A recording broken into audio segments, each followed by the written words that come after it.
sa balita, komentaryo, isyu, serbisyo publiko. Aksyon Radio! Sa Bacolod, Aksyon Radio! Aksyon Radio!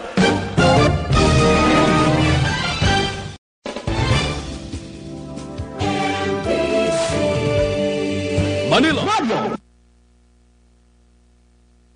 Aksyon Radio Philippine Standard Time, Lasai 36. This time check is brought to you by ACS Manufacturing Corporation, ISO certified, world-class quality. This time check is brought to you by Joy Dishwashing Liquid. Dunkin' Donuts, pasalubong ng bayan. Aksyon Reports, second portion. Di kalidad, kag madalom ng mga analisis sa pinakainit na balita sa bilog na probinsya kag nasyon. Aksyon Reports, second portion. Patas kag balanse na komentaryo sa mga issues kag mga balita nga nagaapekto sa mga pumuluyo sa adlaw-adlaw nga tanan. Aksyon Reports, second portion. Upod sa veterano kag respetado nga komentarista, Aksyon Fred Salanga. Karon nga adlaw, Biyernes, pizza 5 na, bulan sang Hunyo, tuig 2020. Anano ang dalagko nga mga balita kag mga isyo para karon nga adlaw. Pero antes sina...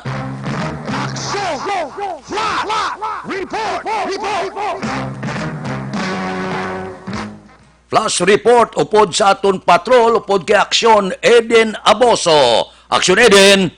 Action na Fred, aga pa may nagluntad naman sa aksidente diri sa Dalan Araneta. Diri sa Tubang sa isa ka BPO action Fred diri sa particularly sa Transcom.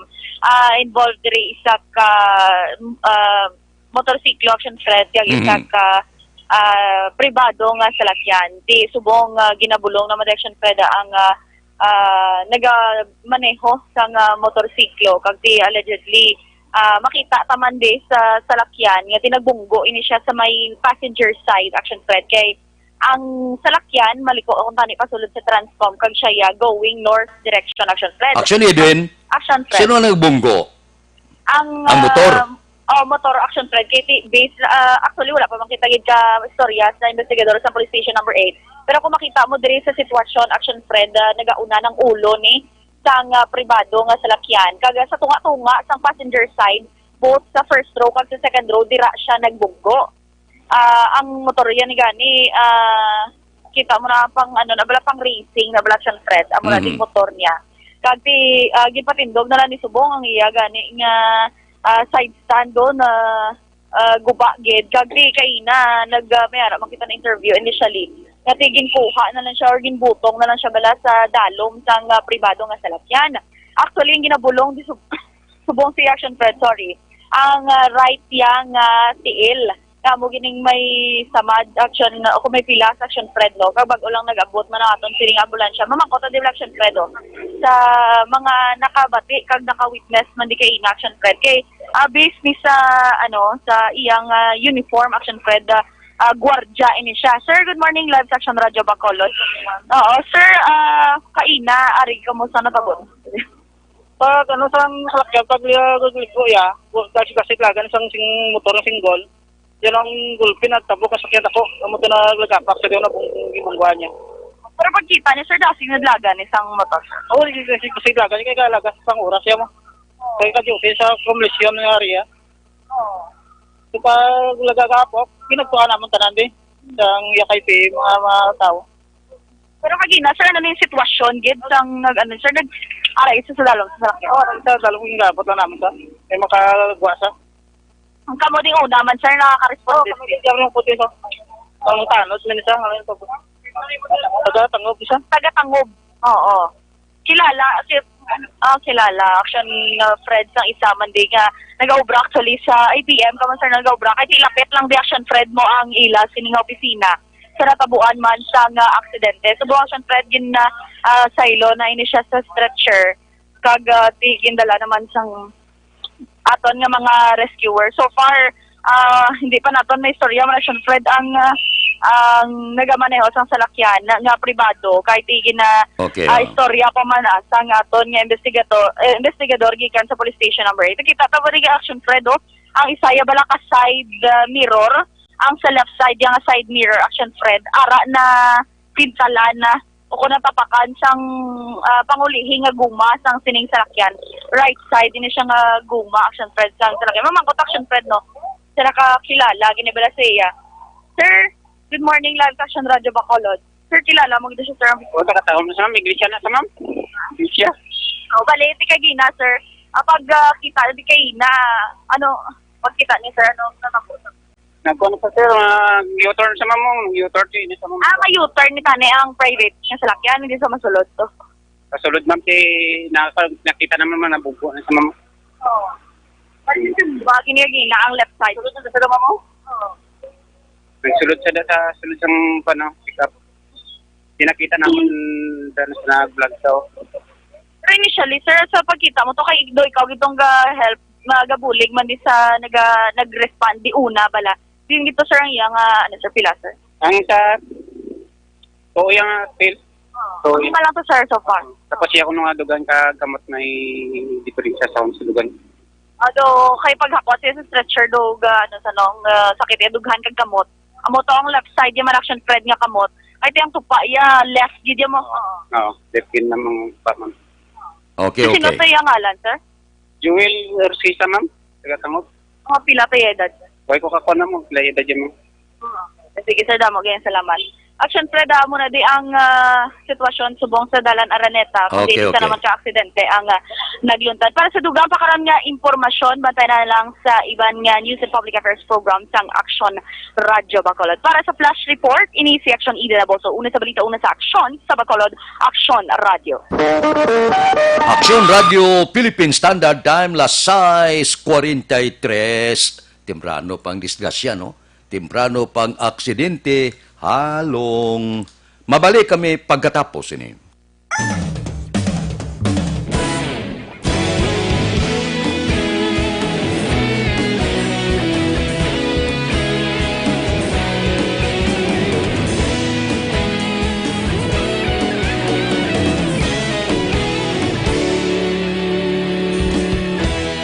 Agapas yung banwa, mabugnaw nga hangin nagadapyan na.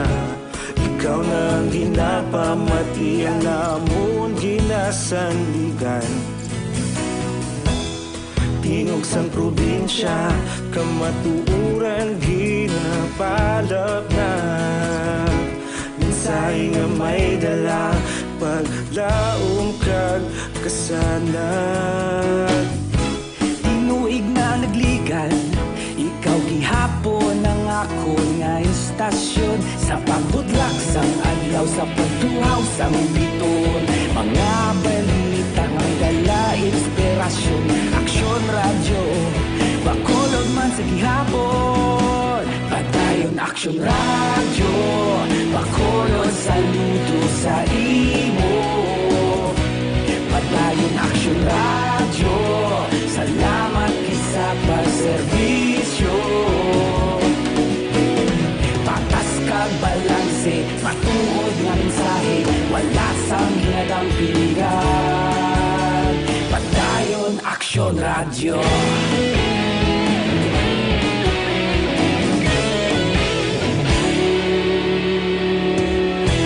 Bacolod kag Negrosanon, inyong pamatian. Istasyon nga nagapalaplag sang kamatuuran. Mabakod nga prinsipyo, reporter handa sa serbisyo. Kahapon, karon kag sa gihapon, kita magapadayon. Tinuig na nagligan, ikaw gihapon ang ako nga istasyon. Sa pagbutlak sang adlaw, sa pagtuhaw sang biton. Mga balita na may dala inspirasyon. Aksyon radyo, Bacolod man sa gihapon. Padayon Aksyon radyo, Bacolod sa saludo sa imo. Padayon Action Radio, salamat gid sa pagserbisyo. Patas kag balanse, matuod nga mensahe, wala sa ginadampigan. Padayon Action Radio. Una sa balita, una sa aksyon. Sa Bacolod Action Radio. Una sa balita, una sa aksyon. Sa Bacolod Action Radio. Kaulog na ngay, sabisan ano nga kahintangan. Responsable nga pagbalita, pagdayon nga italak na. Malasig pero sigurado, aksyon nga may dala pagpalanggan.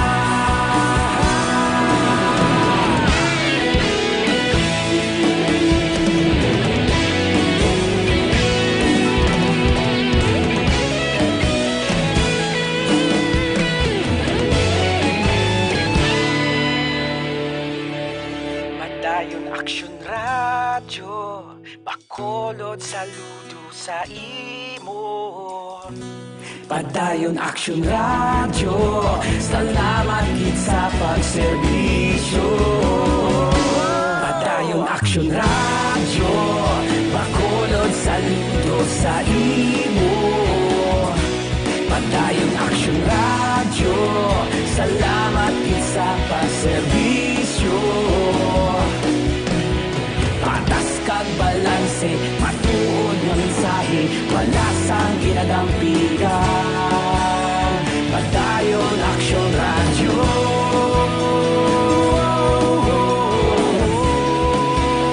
Padayon Action Radio.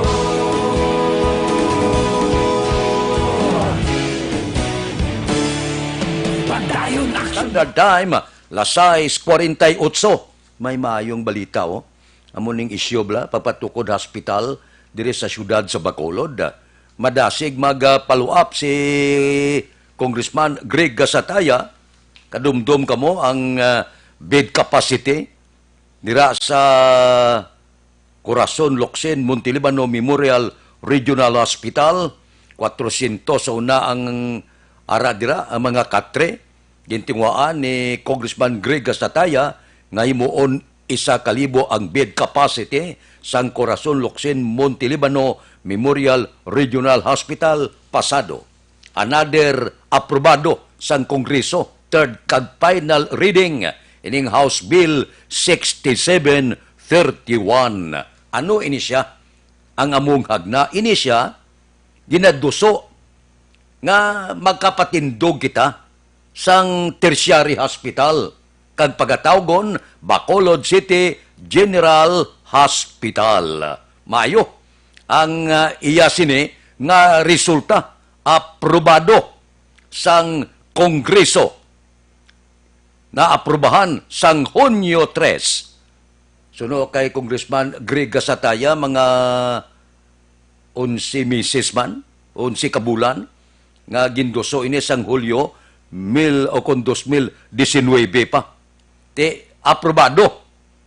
Anong masunod nga tikang dalon ini dito sa Senado. Talakayon ini sang among komitiba man para sa ikaayong lawas.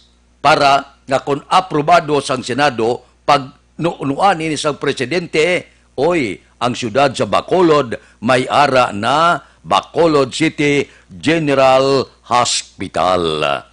Amo ini ang sabat sa kakulangon sang mga hospital dire sa syudad sa Bacolod. May ara kita nga Corazon Locsin Montelibano Memorial Regional Hospital, mas maayo pagid may ara kita Bacolod City General Hospital.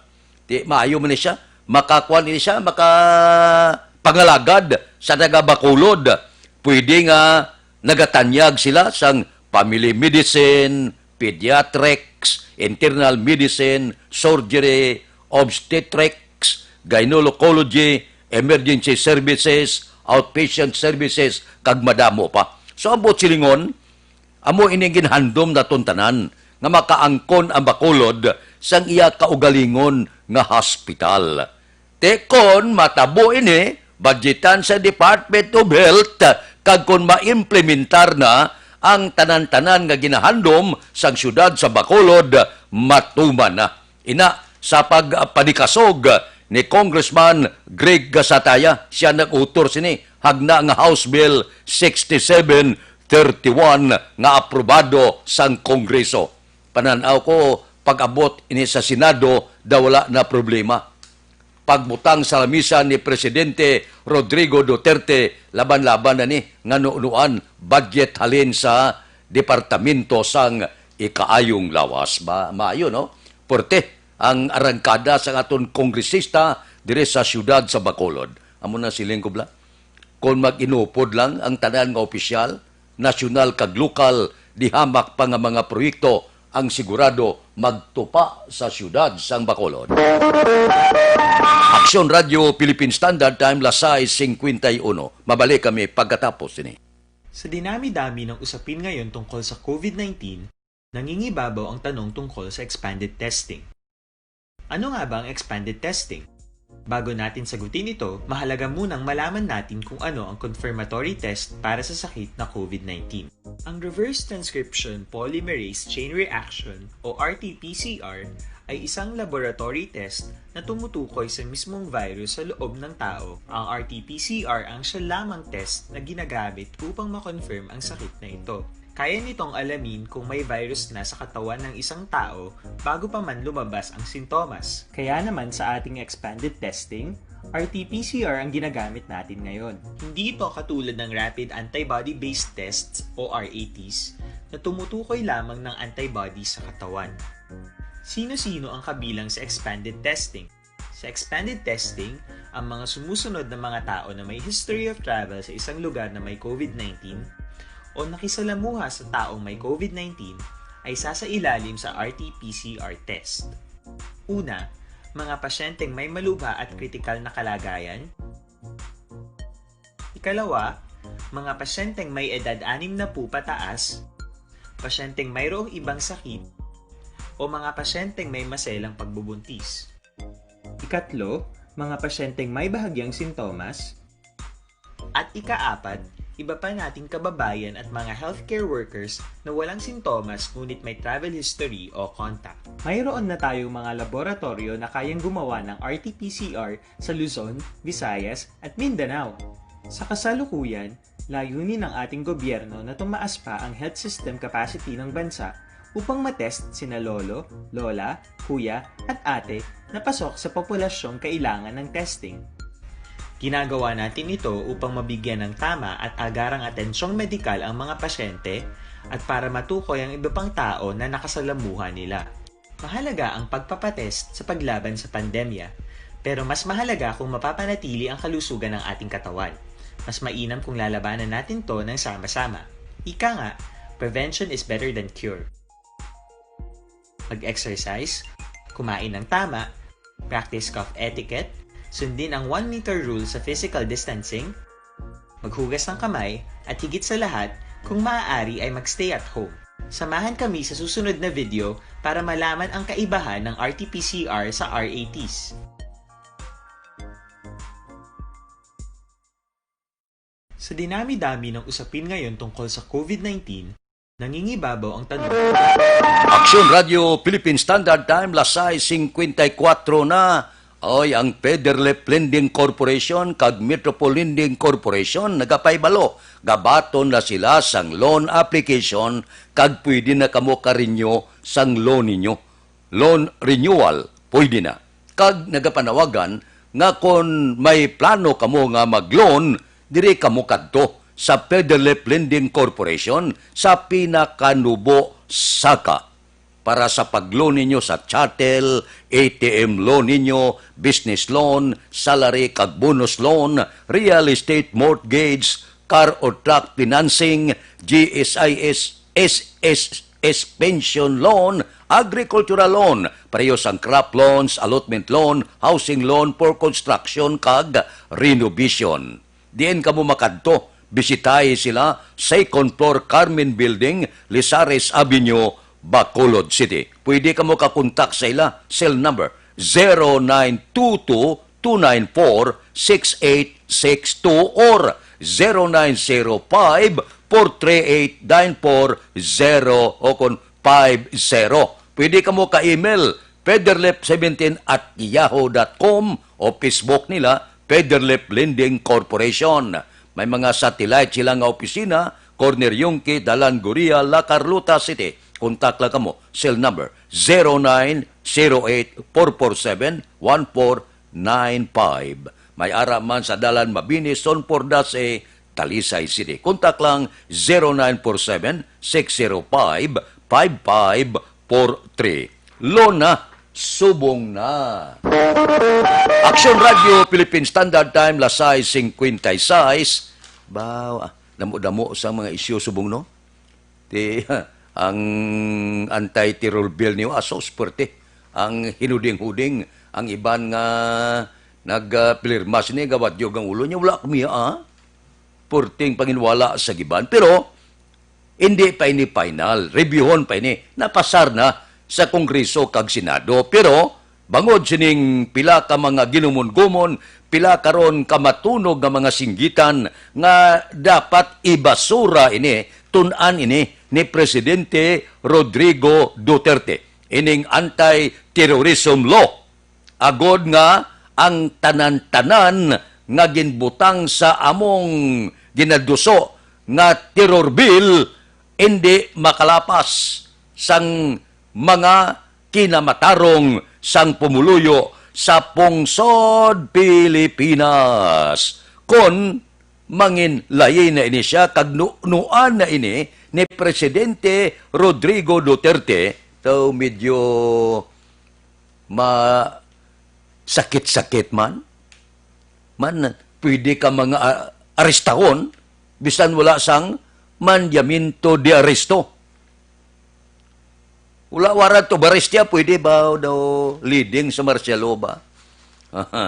Nadula ang imo kinamatarong, makakas ang kinamatarong mo sa ginabutang sa aton layi nga dapat kung arestahon may warrant of arrest gid iniya sa dalom sang terror bill pwede ka arestahon bisan wala sang mandamiento de aresto, pwede ka ma-wiretap kung suspetsado ka, pwede ka nga bilangguon 14 dias bisan wala sang ipasaka nga kaso. Tiyan mo ini nga daw galalain ang pila ka mga sektor rabi na kidang human rights nya abiton anay mayo kung ano nga klase ini paber nuan sang presidente ti natural pirma niya kasi agduso mo pasado sa Senado kag Kongreso. Tiyan mo ni subong nga porte ang sininggitan sa pila ka mga sektor niya base kon ang matabo sini daw sobra pa sa martial law kag damo ang pusasan nga wala sala, damo ang ilunggo sa bilangguan nga wala sang mandamiento de aresto. Aber, pamatian ta, kagulaton kon bala, ano ang kambyuhon sang pipila sini ka mga pagsulundan sang terror bill ni Presidente Rodrigo Duterte. Kay reviewon niya kuno mong, base kung may pag-islan siya bala, nga daw sobra naman, tama na, nga daw hindi konforme ang pumuluyong Pinoy. Action Radio, Philippine Standard Time, Lasay 59. Mabalik kami pagkatapos ini. Para labanan ang banta ng COVID-19 sa ating bansa, mahalaga ang kooperasyon ng bawat isa. Ang pananatili sa loob ng bahay ay isa sa pinakasimple pero pinaka-epektibong paraan para hindi kumalat ang virus. Kunwari, ikaw ang tuldok na ito. Malusog ka at malakas. Lumabas ka ng bahay. Ang hindi mo alam, may nakasalamuha ka ng may COVID-19. Tandaan, mahirap malaman kung sinong may virus, pero madali itong maipasa sa iba. Pwedeng naipasa na pala niya ang virus sa iyo nung umubo siya o bumahin. O baka naman ay nahawa na dahil humawa kayo sa parehong bagay na kontaminado. Ngayon ay mayroon ka na ring COVID-19. Isa ka ng carrier na makakahawa sa iba. Dahil maaaring ilang araw pa bago lumitaw ang sintomas na ubo, sipon, hirap sa paghinga at lagnat. Pwede Pwede ring wala kang nararamdamang sintomas, ngunit nakakahawa ka pa rin. Pag-uwi mo sa bahay, maaari mong mahawahan ang iyong pamilya. Kasama na rito ang lolo at lola mo o ang mga magulang mo na may edad. Sila ang may pinakamahina na depensa laban sa virus.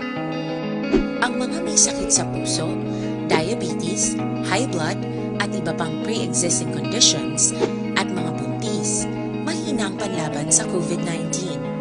Kapag na-infect ang taong mahina ang immune system, posibleng magkaroon siya ng malalang karamdaman at kailanganing dalhin sa ospital.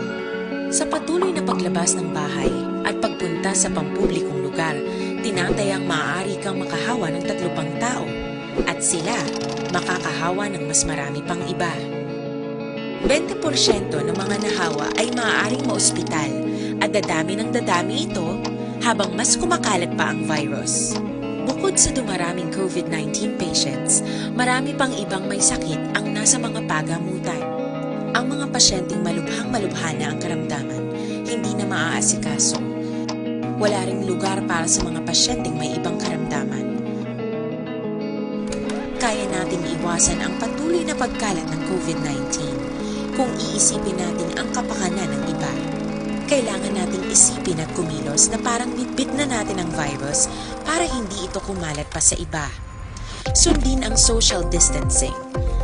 At hanggat maaari, manatili sa loob ng bahay. Kung talagang kinakailangang lumabas, panatilihin ang 1 metrong layo sa ibang tao. Maging malinis din sa katawan at sa kapaligiran. Parating maghugas ng kamay gamit ang sabon at tubig. At i-disinfect ang mga bagay na madalas hinahawakan. Ang mahalaga, mapabagal natin ang pagkalat ng COVID-19 para mas kakaunti ang mga kailangang magpa-ospital at mabawasan ang mga Pilipinong magkakasakit. Magiging epektibo lamang ito kung mananatili tayo sa bahay. Sundin ang social distancing. Isang maliit na sakripisyo para sa buhay ng kapwa nating Pilipino. Tulong-tulong tayo. Let's beat COVID-19.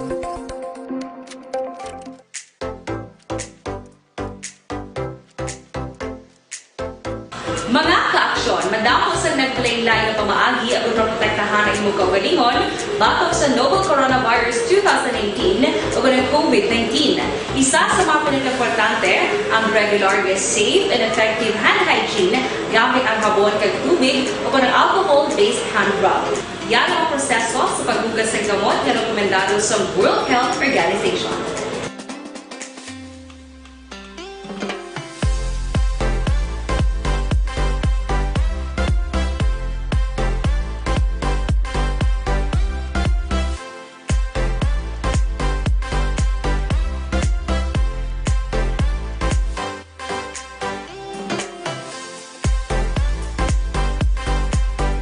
Okay, karon di naman.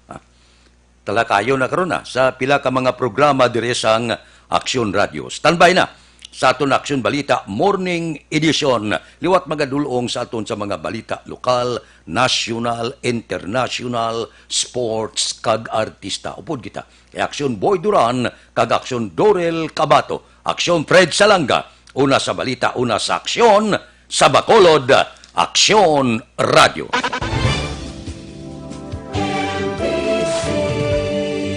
Manila Broadcasting Company. Sa balita, komentaryo, issue,